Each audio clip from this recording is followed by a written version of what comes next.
تو دوستو آج ہم بات کرنے والے ہیں حضور اکرم صلی اللہ علیہ وسلم نے جو مکھی کے بارے میں ہم سب کو ایک حدیث بیان کی ہے کہ اگر مکھی کسی آپ کے کھانے پینے کی چیز میں گر جائے تو اس کے ساتھ کیا کرنا ہوتا ہے یا اس کو ہم کس طریقے سے استعمال کر سکتے ہیں اور یہ سائنس کی نظر میں کیسی ہے۔ تو انشاءاللہ ہم جو ہے اس کو سائنس سے ثابت کریں گے، حالانکہ ہمیں جو ہے حضور کی بات کو سائنس پہ پرکھنے کی کوئی ضرورت نہیں ہے، ہم اس کو ایسے ہی مانتے ہیں اور مانتے رہیں گے انشاءاللہ۔ تو آئیے دیکھتے ہیں دوستو، آپ بھی اس ویڈیو کو سنیں۔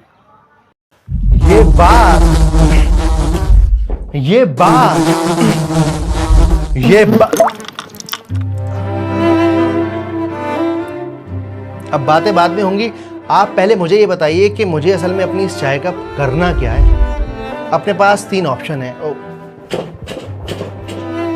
hey چیم، ہائی۔ تو بیسیکلی اپنے پاس 3 آپشن ہیں۔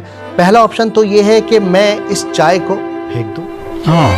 دوسرا آپشن یہ ہے کہ میں اس کے اندر جو مکھی پڑی ہوئی ہے نا، اس مکھی کو نکال کر پھینک دوں اور چائے پی لوں۔ اور تیسرا آپشن یہ ہے کہ میں اس مکھی کو پکڑوں، اس کو دوبارہ سے واپس اس میں ڈباؤں، مکھی نکال کر باہر پھینکوں اور پھر چائے پی لوں۔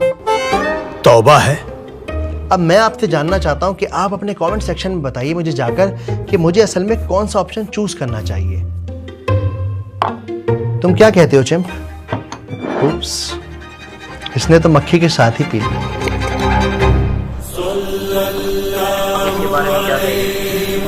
پینا چاہیے یا نہیں پینا چاہیے؟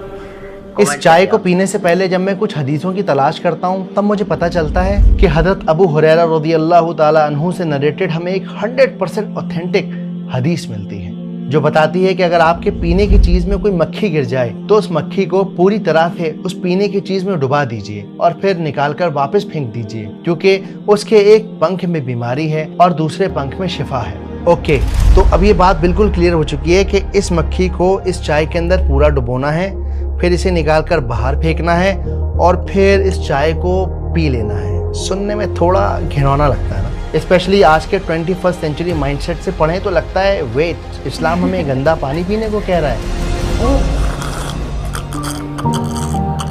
ایون 20 سینچری میں کافی ماڈرن اسکالر اس ٹیکسٹ سے، اس حدیث سے اتنے زیادہ شرمندہ ہوئے کہ انہوں نے اس حدیث کو کر سکتے ہیں کیا؟ کمنٹ میں بتائیے۔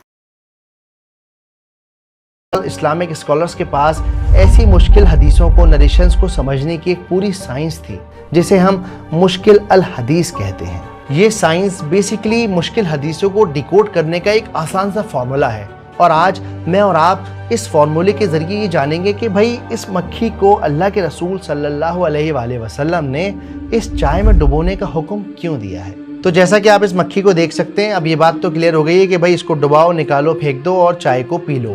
لیکن اب اگلا سوال یہ ہوتا ہے کہ کیا اسے پینا فرض ہے؟ اسلام کے زیادہ تر اسکالرز، ایون امام القسطلانی جو حدیث کے اسپیشلسٹ ہیں، وہ لکھتے ہیں کہ نبی پاک کا یہ ارشاد ہے۔ اسلامک لاء میں ارشاد کا مطلب ہوتا ہے ایڈوائزری کاؤنسل، یعنی دنیاوی مشورہ۔ اس کا مطلب آسان لفظوں میں یہ ہے کہ یہ اللہ کے رسول صلی اللہ علیہ وآلہ وسلم کی ایڈوائس ہے، رائے ہے، کوئی حکم نہیں ہے۔ تو یہ بات بھی کلیئر ہو گئی کہ ٹھیک ہے بھائی، اس چائے کو پینا اب میرے پر واجب نہیں ہے، میں چاہوں تو پیوں، چاہوں تو اسے پھینک دوں۔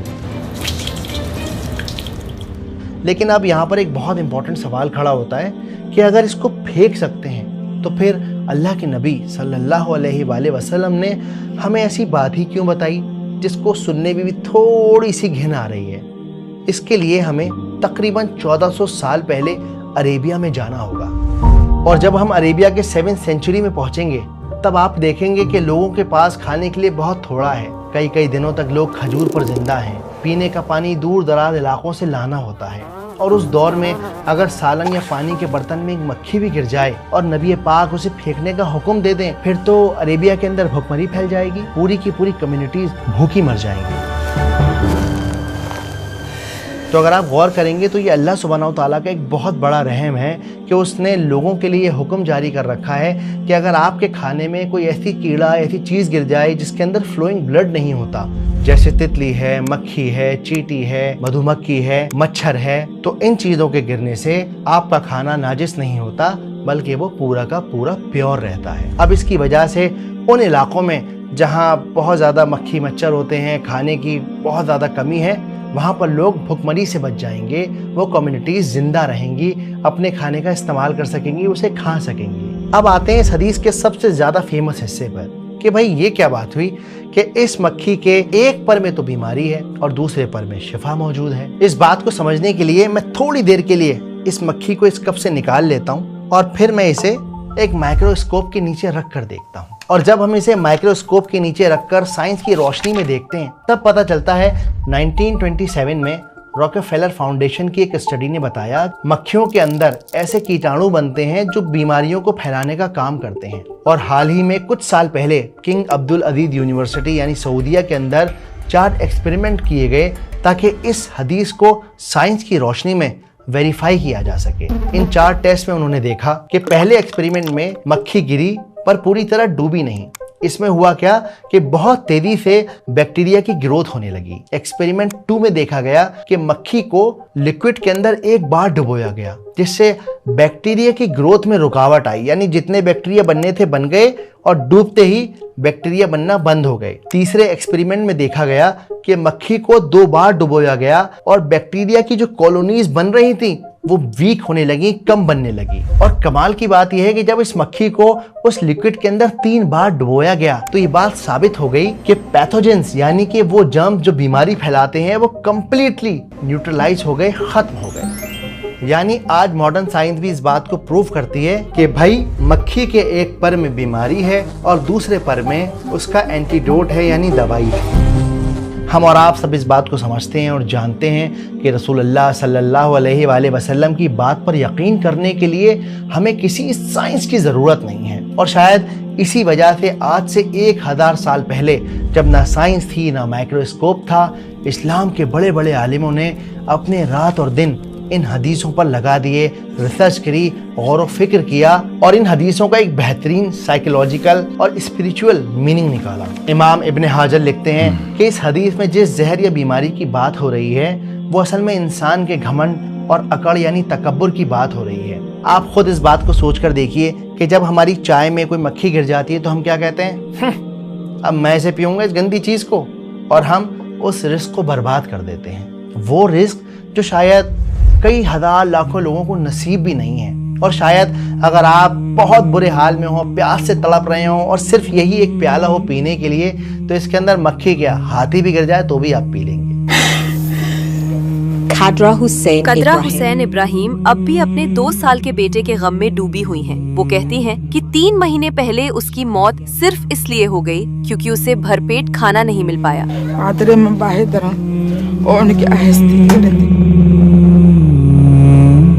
ابن حجر لکھتے ہیں کہ جب انسان اس مکھی کو اس کے اندر ڈبوتا ہے تب وہ اپنے تکبر کو ڈبو دیتا ہے، اپنی انا کو، اپنی ایگو کو ڈبو دیتا ہے، اور وہ مکھی کا ڈبانا اسے ہمبل بناتا ہے۔ یعنی کہ اب وہ اس بات کو ایکسیپٹ کر چکا ہے کہ بھائی میرے اللہ کا رزق ہے، میں اسے برباد نہیں کر سکتا، کیونکہ اس کے پاس یہ انڈرسٹینڈنگ بلڈ ہو چکی ہے کہ یہ رزق خراب نہیں ہوا۔ اور جب وہ اس مکھی کو ڈبا کر باہر نکال کر پھینک کر اس کو پی لیتا ہے تب وہ اپنے اندر کی ایگو کو اور انا کو ہمیشہ کے لیے ختم کر کے رسول اللہ صلی اللہ علیہ وآلہ وسلم کی ایک حدیث کو فالو کر لیتا ہے۔ تو اسلامک اسکالر جیسے ابن حجر کے اکارڈنگ یہ کوئی بایولوجی کی کلاس نہیں ہے بلکہ اپنے تکبر کو ختم کرنے کی ایکسرسائز ہے۔